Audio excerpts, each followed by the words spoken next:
بیان کیا گیا ہے کہ خلیفہ ہارون الرشید نے ایک نصرانی کو 500 درہم کے مطالبے میں عہد کا حکم دیا اور ایک سوار کو اس کے ہمراہ بھیجا۔ سوار نے دیکھا کہ راستے میں ایک شخص گھاس کا بوجھ اٹھائے جا رہا ہے، اس کا بوجھ ایک طرف جھکا ہوا ہے۔ یہ دیکھ کر سوار نے اس کو سیدھا کر دیا، پھر وہ بوجھ دوسری جانب جھک گیا، جس کو دیکھ کر سوار نے پڑھا لا حول ولا قوت الا باللہ۔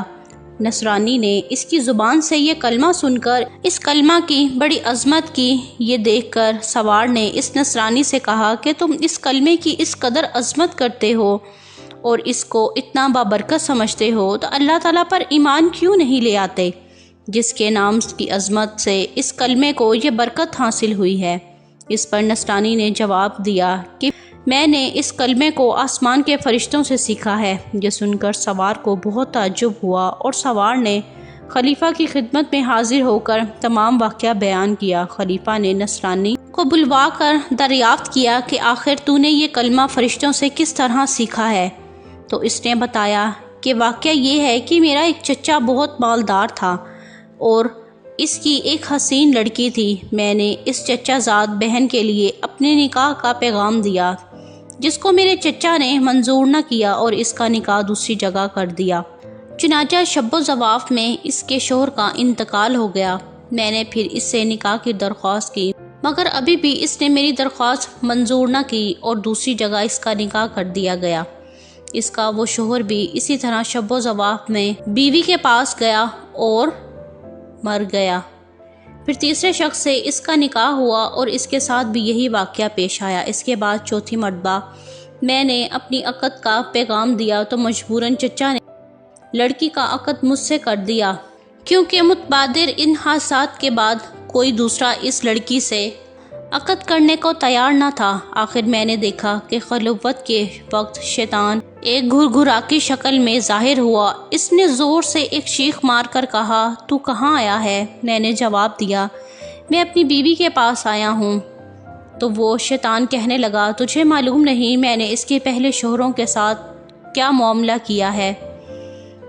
میں نے جواب دیا، مجھے معلوم ہے۔ یہ سن کر وہ شیطان کہنے لگا، تو اس بات پر راضی ہو کہ یہ عورت رات کو میرے لیے ہو اور دن کو تیرے لیے تو بہتر ہے، ورنہ میں تجھے بھی مار ڈالوں گا۔ میں نے اس کی بات کو منظور کر لیا اور اسی طرح ایک مدت گزر گئی۔ ایک روز شیطان نے مجھ سے کہا کہ آج میں رات کو مولا کی بات چوری سننے کے لیے جاؤں گا، کیونکہ آج رات کو اس کام کے لیے میری باری ہے۔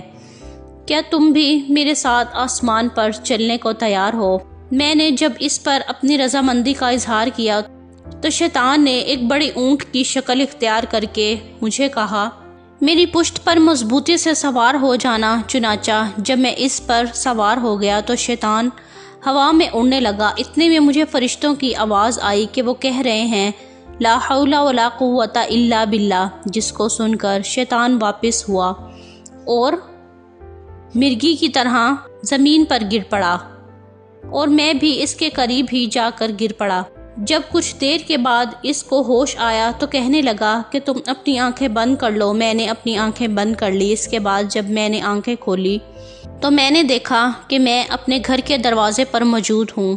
پھر جب میں اپنی بیوی کے پاس خلوت میں گیا تو میں نے اس سے کہا، اس مکان میں جہاں کوئی بھی سوراخ ہے اس کو بند کر دو اور ساری کھڑکیاں بند کر دو۔ اس نے ایسا ہی کیا۔ چنانچہ جب رات کو شیطان گھر میں داخل ہوا تو میں نے دروازہ بند کر دیا اور باہر سے دروازے کی طرف منہ کر کے پڑھنا شروع کیا، لا حول ولا قوت الا باللہ، جو میں نے فرشتوں سے سن کر یاد کر لیا تھا۔ اتنے میں نے ایک سخت آواز سنی، پھر دوسری اور تیسری مرتبہ یہ کلمات پڑھے تو اس کے بعد بیوی نے مجھے پکارا کہ اندر آ جاؤ۔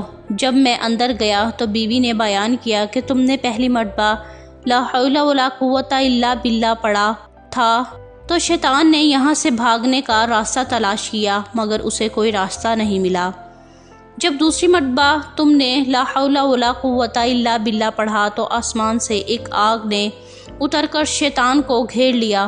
جب تیسری مرتبہ تم نے لا حول ولا قوت الا باللہ پڑھا تو اس آگ نے شیطان کو جلا کر راکھ کر دیا اور اللہ تبارک و تعالی نے ہمیں اس سے نجات دی۔ خلیفہ ہارون الرشید نے نصرانی کی زبان سے یہ واقعہ سن کر اس کو آزاد کر دیا اور وہ 500 درہم بھی معاف کر دیے جن کے عوض اس کو قید کیا گیا تھا۔ حاصل اس واقعہ سے ہمیں یہ سبق ملتا ہے کہ یہ تمام برکت کلمات لا حول ولا قوت الا باللہ کی تھی، جس کے پڑھنے سے یہ سب برکت ظاہر ہوئی۔ اللہ تعالی ہمیں بھی ان کی عظمت جان کر اس کا کثرت سے ورد کرنے کی توفیق عطا فرمائے، آمین۔ ملتے ہیں اگلی ویڈیو میں، تب تک کے لیے اللہ حافظ۔